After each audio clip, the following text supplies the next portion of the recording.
आजमगढ़ में पत्नी की हत्या करने वाला गिरफ्तार। भाई के साथ मिलकर पत्नी को मारी थी गोली। विरोधियों पर दर्ज कराया था मुकदमा। आजमगढ़ जिले के ग्राम आराजी अमानी में हुई महिला की हत्या का खुलासा पुलिस ने कर दिया है। इस मामले में महिला के पति और देवर को पुलिस ने गिरफ्तार किया है। पुलिस ने इस मामले में घटना में इस्तेमाल तमंचा कारतूस भी बरामद किया है। इस मामले में आरोपी ने अपने विरोधियों जिनसे उनकी रंजिश थी उनको आरोपी बनाया था। मामले की विवेचना कर रहे महाराजगंज के इंस्पेक्टर ब्रह्मदीन पांडे ने आरोपी संत विजय यादव और कन्हैया यादव को गिरफ्तार किया है।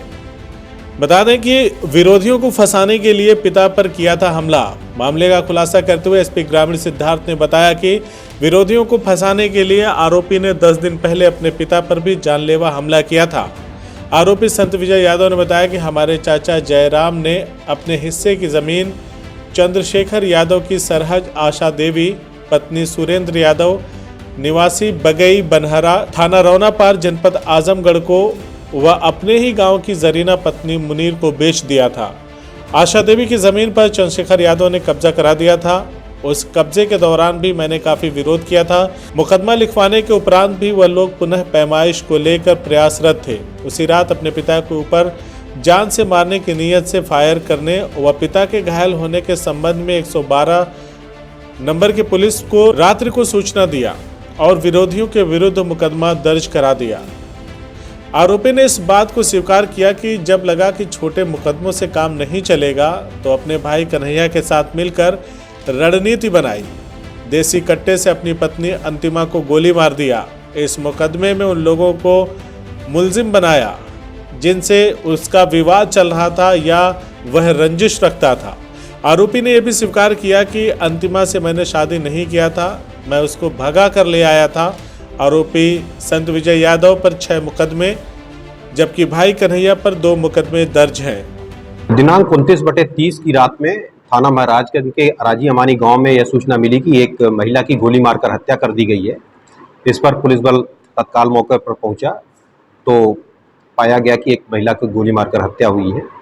इस संबंध में मृतका के पति संत विजय की तहरीर पर मुकदमा अपराध संख्या 203/22 धारा 302 452 120B IPC बनाम 5 नफर पंजीकृत किया गया था। इसकी विवेचना थाना प्रभारी महाराजगंज द्वारा प्रारंभ की गई तथा घटना के सही कारणों का पता लगाने का प्रयास किया गया। विवेचना में यह तथ्य प्रकाश में आया कि उक्त घटना संत विजय द्वारा स्वयं की गई है और घटनाक्रम कुछ इस प्रकार पाया गया कि दिनांक 22/5 को एक ज़मीन की पैमाइश हुई थी। पैमाइश का कारण यह था कि मृतका के पति संत विजय यादव के चाचा जयराम यादव द्वारा उक्त ज़मीन चंद्रशेखर यादव की सरहज आशा देवी और जरीना पत्नी मुनीर को बेची गई थी। चंद्रशेखर यादव ने आशा देवी की ज़मीन पर तो कब्जा करा दिया था, परंतु जरीना की ज़मीन पर कब्जा कराने पर संत विजय द्वारा आपत्ति की जा रही थी। 22/5 को उस जमीन की पैमाइश हुई तो पैमाइश को व्यवधान डालने के लिए संत विजय द्वारा एक मुकदमा थाना महाराजगंज पर लिखाया गया 180/22, जिसमें यह दिखाया गया कि विपक्षी गण जो तहसीलदार ताखा जो मुनीर का लड़का था द्वारा इनके साथ मारपीट की गई। उसी दिन रात को संत विजय द्वारा एक और मुकदमा लिखाया गया 181/22 307 504 506 IPC, जिसमें यह बताया गया कि उसके पिता के ऊपर गोली चलाई गई है और उन्हीं विपक्षी गण को नामित किया गया जो उस जमीन के विवाद में इसके विपक्षी हैं। पुलिस द्वारा नियमानुसार विवेचना की गई तो संत विजय को कुछ यह शंका हुई कि 181/22 जो 307 IPC का मुकदमा था उसमें 307 का अपराध संभवतः न पाया जाए क्योंकि डॉक्टर ने गोली मारने की पुष्टि नहीं की थी। इसी कारण इसने यह प्लानिंग की और अपने भाई कन्हैया यादव को इसमें शामिल किया कि अपनी पत्नी को ही, जिसको यह भगा कर लाया था, कि हत्या करके विपक्षी गण को जिनसे इनका ज़मीनी विवाद है उनको फंसा दिया जाए। यह घटना उसके द्वारा 29/30 की रात में की गई। इससे पूछताछ में इस बात का खुलासा हुआ है तथा दोनों की निशानदेही पर घटना में प्रयुक्त तमंचा तथा जो कारतूस खोखा कारतूस भी उसमें लगा हुआ मिला है तथा 3 जिंदा कारतूस भी बरामद हुए हैं। पुलिस द्वारा समस्त बिंदुओं पर विवेचना की जा रही है। सुसंगत धाराओं का समावेश करते हुए अभियुक्त संत विजय यादव तथा कन्हैया यादव को न्यायालय रवाना किया जा रहा है।